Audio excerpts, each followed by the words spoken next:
Friends, welcome to defence matrix. तो आज हम बात करने वाले हैं टर्की के बायरक्तर TB2 ड्रोन के बारे में, जो कि काफ़ी ज़्यादा एक्टिव चल रहा है यूक्रेन और रशिया की वॉर में। और इसको पॉपुलैरिटी जो मिली थी वो अजरबैजान और आर्मीनिया की लड़ाई में मिली थी, जहां पर इसने आर्मीनियन ग्राउंड फोर्सेस को काफ़ी ज़्यादा परेशान किया था। और वहां पर इसके यूसेज को हम प्रॉपर सक्सेस जो है वो बता सकते हैं। तो यूक्रेन और रशिया की लड़ाई में इसको यूक्रेन द्वारा यूज़ किया जा रहा है और ये कितना सक्सेसफुल रहा है इसे हम डिस्कस करेंगे। साथ ही साथ इस ड्रोन के बारे में डिटेल में बात करेंगे। तो पहले इस ड्रोन को समझ लेते हैं। बायरक्तर TB2 एक Turkish medium altitude long endurance unmanned combat aerial vehicle है, यानी कि मेल यूकैव है, जो कि लाइन ऑफ साइट मोड से ऑपरेट किया जाता है। तो यहाँ पर आपको लिमिटेड रेंज मिलती है, जो कि 250 से 300 किलोमीटर तक की है, जबकि इसका जो एंड्योरेंस है उसको 27 आवर्स बताया जाता है, जो कि काफ़ी ज़्यादा अच्छा है। पर लिमिटेड रेंज होने की वजह से ये 250 से 300 किलोमीटर के रेडियस में घूमता रहेगा, पर उससे आगे नहीं जा सकता। अगर यहाँ पर सैटकॉम को यूज़ किया गया होता तो 1000 किलोमीटर के आसपास की आपको मैक्सिमम रेंज मिलती, पर यहाँ पर वो नहीं है। तो सैटकॉम यूज़ करने का फ़ायदा ये होता कि एक अच्छे खासे सेफ डिस्टेंस से जो ऑपरेटर है वो इन ड्रोन्स को ऑपरेट कर पाता, पर 250 से 300 किलोमीटर की मैक्सिमम रेंज होने की वजह से जो ऑपरेटर है स्पेशली वॉर जोन में वो खतरे में रहता है। तो ये एक इसका बड़ा डिसएडवांटेज है। पर जो इसका एडवांटेज है वो ये है कि ये ऑटोनोमस फ्लाइट कर सकता है और इसका जो एंड्योरेंस है वो काफ़ी अच्छा है। 27 आवर्स अच्छा खासा समय माना जाता है। तो यहाँ पर अगर ड्रोन के डिज़ाइन की बात करें तो मेनली इसे कार्बन फाइबर कंपोजिट से बनाया गया है ताकि इसका वेट जो है वो कम रहे। एक सिंगल इंजन यहाँ पर यूज़ होता है, जो कि अराउंड 100 हॉर्स पावर को प्रोड्यूस करने में सक्षम है। तो ये 2 ब्लेड का प्रोपेलर है और जो इंजन है वो एक IC इंजन है। लंबाई यहाँ पर खाली 6.5 मीटर की है और जो विंग स्पैन है वो 12 मीटर का है। तो साइज़ में ये बहुत बड़ा ड्रोन नहीं है, करीबन 150 किलोग्राम का पेलोड ये कैरी कर सकता है। और जैसा कि हमने बताया 27 आवर्स का इसका एंड्योरेंस टाइम है। मैक्सिमम स्पीड आपको यहाँ पर 220 किलोमीटर प्रति घंटे की मिल जाती है। तो यहाँ पर जो मेन सेंसर है वो एसेल्सन का CATS EO-IR LD यानी कि इलेक्ट्रो ऑप्टिकल इंफ्रारेड और लेजर डेजिग्नेटर सिस्टम है, जो कि रिकॉग्निजेंस मोड में डे और नाइट टारगेट ट्रैकिंग कर सकता है। साथ ही साथ वेपन्स को गाइड करने के लिए यहाँ पर लेजर डेजिग्नेटर भी दिया हुआ है। तो बेसिकली ये 18,000 फीट की ऊंचाई पर ऑपरेट किया जाता है, जो कि रफली 5.5 किलोमीटर की हाइट है। मैक्सिमम सर्विस सीलिंग यहाँ पर 25,000 फीट की बताई जाती है, जो कि अराउंड 7.5 किलोमीटर के आसपास का है। बाकी अगर एमिनेशन की बात करें तो जैसा कि हमने बताया 150 किलोग्राम का मैक्सिमम पेलोड ये कैरी कर सकता है। और इसका जो मेन बॉम्ब है वो मैम है, यानी कि स्मार्ट माइक्रो म्यूनिशन, जो कि छोटे स्मार्ट बॉम्ब्स हैं और ये लेज़र गाइडेड या फिर GPS गाइडेड हो सकते हैं। साथ ही साथ यहाँ पर इनर्शियल गाइडेंस का भी ऑप्शन है। तो ये बात आपको बता दें कि इसमें 3 टाइप के बॉम्ब आते हैं, MAM-C, MAM-L, MAM-T। जो MAM-C है वो खाली 6.5 किलोग्राम का एक बॉम्ब है और 8 किलोमीटर की मैक्सिमम रेंज उसकी बताई जाती है। वहीं पर जो MAM-L है वो 22 किलोग्राम का बॉम्ब है और 15 किलोमीटर की यहाँ पर आपको मैक्सिमम रेंज जो है वो मिल जाती है। ये सबसे पॉपुलर वेरिएंट है।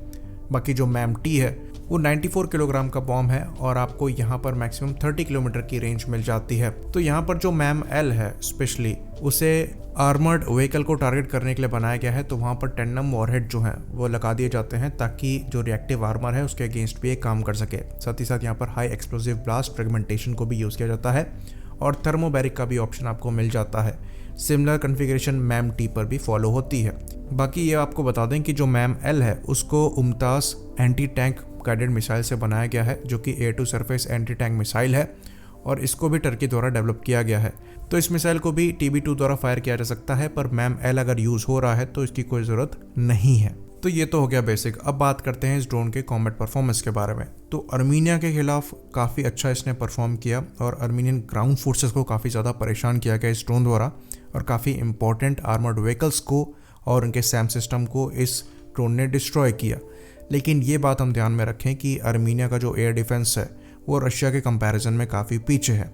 यूक्रेन द्वारा इन ड्रोन्स को रशिया के अगेंस्ट में यूज़ किया जा रहा है और उसका रिजल्ट जो है, या फिर एक तरीके से कह लें रशिया और आर्मीनिया का जो डिफरेंस है वो भी यहाँ पर नज़र आ रहा है। तो यूक्रेन द्वारा करीबन 20 के आसपास बायरक्तर TB2 ड्रोन्स जो हैं वो यूज़ किए जाते थे और जब से कॉन्फ्लिक्ट स्टार्ट हुआ है तब से इन ड्रोन्स को यूज़ किया जा रहा है यूक्रेन के द्वारा। तो काफ़ी इंपॉर्टेंट टारगेट जो हैं वो भी डिस्ट्रॉय किए गए इस ड्रोन द्वारा, जिसमें कई आर्मर्ड व्हीकल्स हैं, surface to air missile systems हैं, आर्टरी सिस्टम्स हैं, इवन शिप्स को भी यहाँ पर कहा गया है, टारगेट किया गया है, जिसके वीडियो जो है वो रिसेंटली यूक्रेन द्वारा रिलीज किए गए हैं। तो यूक्रेन द्वारा ये कहा गया है कि इन ड्रोन्स ने काफ़ी ज़्यादा डैमेज जो है वो रशियन आर्म फोर्सेस को पहुंचाई है, लेकिन यहाँ पर एक कैच है। इन ड्रोन्स ने डेफिनेटली डैमेज जो है रशियन आर्म फोर्सेस को पहुंचाई है, पर कई ड्रोन्स जो हैं वो डिस्ट्रॉय भी हुए हैं। इन ड्रोन्स द्वारा अगर अपने टारगेट को डिस्ट्रॉय करने के वीडियोस रिलीज़ किए जा रहे हैं तो इनके खुद के डिस्ट्रॉय होने के भी वीडियोस जो हैं वो अवेलेबल हैं। अगर हम पब्लिकली अवेलेबल डेटा की माने तो 20 में से 10 ड्रोन्स जो हैं वो डिस्ट्रॉय हो चुके हैं इस कॉन्फ्लिक्ट में, जो नंबर बहुत अच्छा नहीं है। यानी कि यूक्रेन की आधी जो फ्लीट है TB2 ड्रोन्स की वो ख़त्म हो चुकी है। तो बीच में कुछ रिपोर्ट्स आई थी कि एक्स्ट्रा TB2 ड्रोन्स जो हैं वो यूक्रेन द्वारा लिए गए हैं, पर उनके नंबर्स जो हैं वो बताए नहीं गए हैं। तो डेफिनेटली इसे सक्सेस कुछ मिली है रशियन आर्म फोर्सेस के अगेंस्ट में, लेकिन अगर आप 10 ड्रोन के लॉस को लेकर चलेंगे तो हम इसे बहुत बड़ी सक्सेस नहीं कहेंगे, बाकी लोगों के परसेप्शन पर है। क्योंकि हमारे हिसाब से कुछ चुनिंदा इंपॉर्टेंट टारगेट्स को डिस्ट्रॉय करने के लिए अगर आपको अपनी आधी अटैक ड्रोन्स की फ्लीट जो है वो खोनी पड़े तो ये कोई बहुत बड़ी सक्सेस नहीं है। बाकी घोस्ट ऑफ कीव के जैसे प्रोपेगेंडा यहाँ पर यूक्रेन की साइड से चलाया जा रहा है, तो छोटी भी सक्सेस को काफ़ी बड़ा करके दिखाने की कोशिश करी जा रही है, जबकि रियलिटी जो है वो थोड़ी सी डिफरेंट है और नंबर्स जो हैं वो रियलिटी को दर्शा रहे हैं। इवन अगर आप लीबिया के भी सिविल वॉर को देखेंगे तो 20 के आसपास जो TB2 ड्रोन्स हैं उनको डिस्ट्रॉय किया जा चुका है, तो ये नंबर भी छोटे नहीं है। तो डेफिनेटली अर्मीनिया के अगेंस्ट में अजरबैजान को इन ड्रोन्स के साथ सक्सेस मिली है, लेकिन इसका मतलब ये नहीं है कि ये बहुत सक्सेसफुल प्लेटफॉर्म है। यहाँ पर अगर दूसरी कॉन्फ्लिक्ट्स को देखें जहाँ पर इन ड्रोन्स को यूज़ किया जा रहा है तो इसे बहुत ज़्यादा सक्सेस नहीं मिली है, उल्टा काफ़ी ज़्यादा बड़े नंबर में ये ड्रोन्स जो हैं वो डिस्ट्रॉय किए गए हैं। तो यहाँ पर हम ये कंक्लूड कर सकते हैं कि अर्मीनिया के पुअर एयर डिफेंस की वजह से TB2 ड्रोन्स को सक्सेस मिली थी। वरना अगर हम रशिया के अगेंस्ट में इनके यूसेज को देखें या फिर लीबिया की सिविल वॉर में देखें तो काफ़ी बड़े नंबर में इन ड्रोन्स को शूट डाउन किया गया है, जो कि शो करता है कि ये बहुत कोई मुश्किल टारगेट नहीं है। इसके पीछे रीज़न जो है वो कई हो सकते हैं। मेन जो रीज़न है वो इसके ऑपरेशनल एल्टीट्यूड हो सकता है, क्योंकि ये मैक्सिमम 18,000 फीट की ऊंचाई पर ऑपरेट किया जाता है। ऑल्दो सर्विस सीलिंग इसकी 25,000 फीट बताई जाती है, पर यूजुअली ये मैक्सिमम 18,000 फीट पर ऑपरेट किया जाता है, जिसकी वजह से इसको ट्रैक करना कोई बहुत बड़ी बात नहीं है और ज़्यादातर सरफेस टू और मिसाइल के टारगेट रेंज में आ जाता है ये। बाकी ये लाइन ऑफ साइट ड्रोन है तो आपको मैक्सिमम 250 से 300 किलोमीटर के आसपास ही ऑपरेशनल रेंज जो है वो मिल पाती है। तो लिमिटेड रेंज की वजह से यहाँ पर ऑपरेटिंग एनवायरनमेंट में रिस्ट्रिक्शन आ जाती हैं।